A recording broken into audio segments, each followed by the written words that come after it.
আল্লাহর কাছে বেহায়ের মতো কাঁদতে হবে, আল্লাহর কাছে অস্থির হয়ে কাঁদতে হবে, চোখের পানি ফেলে ফেলে কাঁদতে হবে। আমার ভাইয়েরা, দুনিয়া থেকে আমিও বিদায় হব, আপনিও বিদায় হবেন, কেউ বাঁচার জন্য আসি নাই।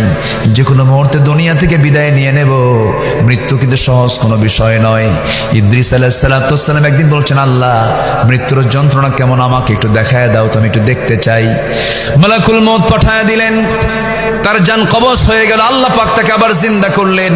এবার বলো হলো ইদ্রিস কষ্ট কেমন হয়েছে? তিনি বলছেন, আল্লাহ আমার কাছে মনে হলো আমার যখন জান কবজ হচ্ছিল, একটা জীবিত মানুষের মাথার চামড়া টেনে টেনে পা পর্যন্ত নিয়ে আসলে যত বড় না কষ্ট হয়, তার চাইতে বেশি কষ্ট আমার অনুভূত হচ্ছিল। সঙ্গে সঙ্গে আল্লাহ বলছেন, ইদ্রিস রে, মালাকুল মউত তোমার যখন জানটা কবজ করেছে, অত্যন্ত আদর করে যত্ন করে জানটা কবজ করেছে। আদর যত্নের জান কবজের তীব্রতা কষ্ট যদি এমনটা হতে হয়, এমনটা কষ্ট হয়, সবার সামনে মৃত্যুর মুখে মুখে আসে না নাই বলেন? আচ্ছা, সবাই আমরা মৃত্যুর মুখে মুখে দাঁড়াবো একদিন। দুনিয়া থেকে বিদায় নিয়ে নেব। দাদা চলে গেছে, দাদি চলে গেছে, নানা চলে গেছে, নানি চলে গেছে। কত স্মৃতি দাদার সঙ্গে একসঙ্গে থেকেছি। দাদার মুখের চিবানো পান মুখের মধ্যে থেকে বের করে আমাকে দিয়েছেন।